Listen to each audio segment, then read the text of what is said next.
Pakistan one China policy पर पूरी तरह कारबंद है। अमन के लिए इलाकाई ममालिक के साथ मिलकर काम कर रहे हैं। नायब वज़ीर आज़म इसाक डार का सेनेट में इज़हार ख्याल। कहा, पाक चीन सिफारती ताल्लुकात को 75 साल मुकम्मल हो गए। पाकिस्तान और चीन के दरमियान मजबूत शराकतदारी कायम है।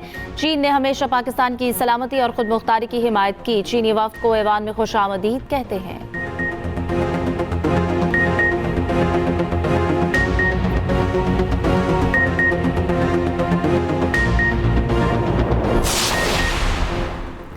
दुनिया अगले 75 साल में पाक चीन दोस्ती को मजीद मजबूत देखेगी।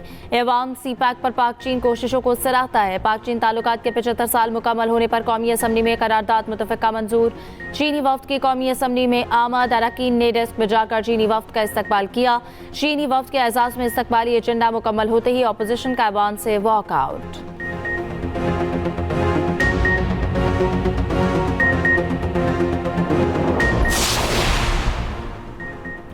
खित्ते में लड़ाई रोकना जरूरी है। दुनिया जंगल के कानून की तरफ वापस जाने के खतरे से दो चार है। मशरक़ वस्ता में मजीद कशीदगी गैर दानिशमंदाना होगी। चीनी सदर शी जिनपिंग की रूसी सदर पुतिन से गुफ्तगू। रूसी सदर की चीनी हम मनसब शी जिनपिंग से मुलाकात। जाम स्ट्रैटेजिक रवाबित के एलामिये समेत 20 MOUs पर दस्तखत। रूसी सदर पुतिन ने कहा कि रूस और चीन ताल्लुकात आलमी इस्तेहकाम में मददगार साबित हो रहे हैं। मशरक़ वस्ता के बहरान के दरमियान रूस एक काबिल एतमाद तवानाई फराहम कुनिंदा है। रूसी सदर की चीनी सदर को अगले हफ्ते साल दौरा रूस की दावत।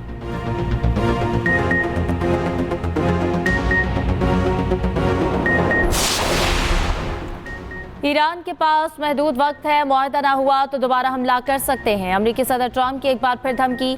वाशिंगटन में गुफ्तगू करते हुए कहा कि ईरान के पास 2-3 दिन और हैं। शायद जुम्मे या हफ्ते को फिर अगले हफ्ते के शुरू में हमला कर सकते हैं। ईरान को एक बड़ा धचका देना होगा। ईरान को जौहरी हथियार रखने की इजाज़त नहीं दी जा सकती। ट्रंप की व्हाइट हाउस में कौमी सलामती टीम के साथ हंगामी मीटिंग। ईरान जंग की सूरत हाल से मुतालिक मुख्तलिफ ऑप्शंस पर गौर।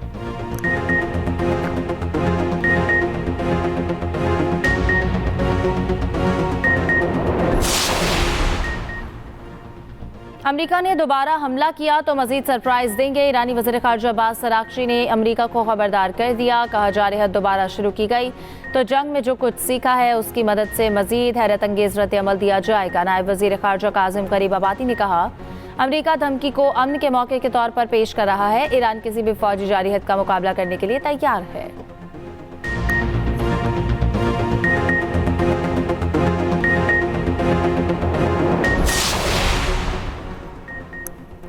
पाकिस्तान और IMF के दरमियान विफाकी बजट पर मुज़ाकरात का आज आखिरी रोज़। बजट अहदाफ पर इत्तफ़ाक़ राय होने का इम्कान। हुकूमत ने नई 5 साला ऑटो पॉलिसी का मुसवदा IMF के साथ शेयर कर दिया। ज़राए के मुताबिक IMF की इलेक्ट्रिक गाड़ियों पर 18% GST आयद करने की तजवीज़। हुकूमत ने सिर्फ 1% टैक्स लगाने की सिफारिश की। ऑटो सेक्टर पर टैरिफ 2030 तक कम करके 6% तक लाने की तजवीज़।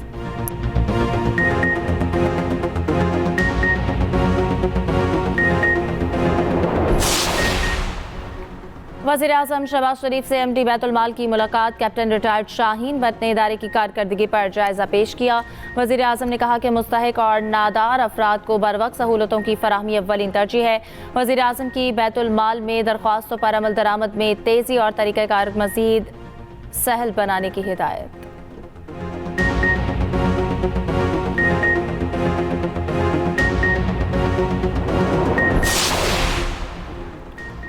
पाकिस्तान और चीन के सिफारती ताल्लुकात के 75 साल सकाफती तकरीब का एहतमाम। वफाकी वज़ीर इत्तलात अता तारर ने कहा कि पाकिस्तान और चीन के दरमियान दहाइयों से दोस्ताना ताल्लुकात उस्तवार हैं। हम आने वाली नस्लों को चीन और पाकिस्तान की दोस्ती की मिसालें देंगे। वफाकी वज़ीर मनसूबाबंदी एहसन इकबाल ने कहा कि दोस्ती की 75 साला तारीख में एक लम्हा भी ख़िज़ा का मौसम नहीं आया। वक्त गुजरने के साथ दोनों मुल्कों के ताल्लुकात मुस्तहकम हुए।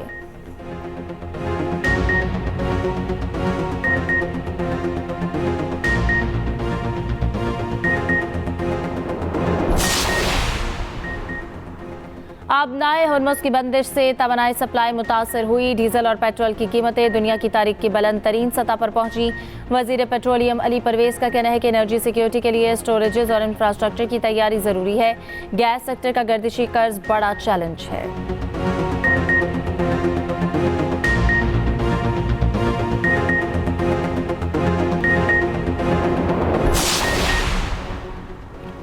कौमी दाखिला कमेटी के इजलास में ड्रग डीलर अनमोल और पिंकी की गूंज। एडिशनल आईजी पंजाब और एडिशनल पुलिस चीफ सिंध को इंक्वायरी का हुक्म। चेयरमैन कमेटी राजा खुर्रम नवाज ने कहा कि अनमोल पिंकी के वकील ने अदालत पेशी के दौरान राजा परवेज अशरफ का नाम लिया। राजा परवेज अशरफ ने कहा, कुछ दिन पहले एक खातून ड्रग डीलर ने मेरा नाम लिया। इस खातून के वकील ने कहा, मुझ पर दबाव है कि राजा परवेज अशरफ का नाम लूं। स्पीकर कौमी असम्बली सरदार अयाज सादी का कहना है कि नौजवान नस्ल को मनशियात से बचाने के लिए पार्लियामेंट किरदार अदा करे। वजीर कानून आजम नजीर तारड़ ने कहा कि हम आईजी को कहेंगे कि मुल्जिमान को कोर्ट तक लाने तक मीडिया पर ना लाएं।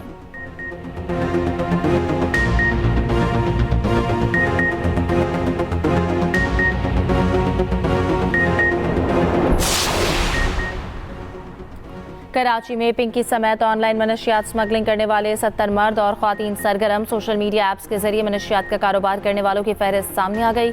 फहरिस्त के मुताबिक मनशियात डीलर्स में दूसरे सूबों से ताल्लुक रखने वाले मनशियात फरोश भी शामिल।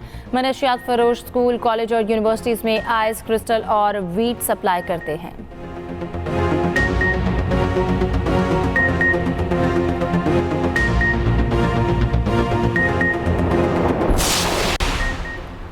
खैबर पख्तूनख्वा की हुक्मरान सियासी जमात और फितना अल खवारिज का गठजोड़ एक बार फिर बेनकाब। 2 खवारिज की ऑडियो लीक ने फितना अल खवारिज और खैबर पख्तूनख्वा की हुक्मरान सियासी जमात के गठजोड़ का पर्दा चाक कर दिया।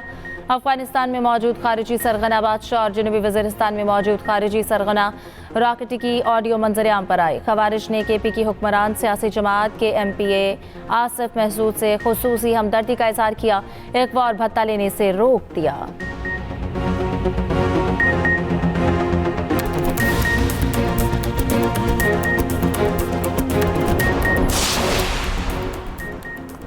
पाकिस्तान को बांग्लादेश के हाथों टेस्ट सीरीज में मुसलसल दूसरा व्हाइट वॉश। सलह टेस्ट में पाकिस्तान को 78 रन से शिकस्त। बांग्लादेश ने पाकिस्तान को टेस्ट सीरीज में क्लीन स्वीप कर दिया। 437 रन के हदफ के ताक़ुब में कौमी टीम 358 रन पर ढेर। मोहम्मद रिजवान ने 94 रन की इनिंग्स खेली मगर टीम की नैया पार ना लगा सके। लिटन दास मैन ऑफ द मैच और Mushfiqur Rahim player of the series करार पाए। पाकिस्तान वर्ल्ड टेस्ट चैंपियनशिप की फाइनल की दौड़ से बाहर हो गया। पॉइंट्स टेबल पर 8वीं पोजीशन पर चला गया।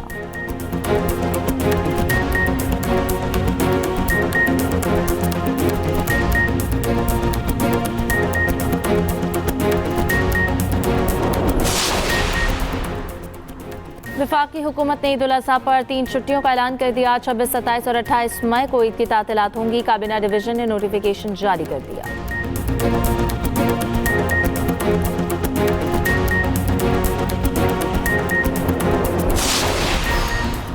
और ईद उल अज़हा की आमद मवेशी मंडियों की रौनकें बढ़ने लगी। लाहौर, कोयटा, पेशावर, कराची की मवेशी मंडियों में महंगाई अरूज पर। खूबसूरत जानवरों के रेट भी आसमान पर, शहरी परेशान।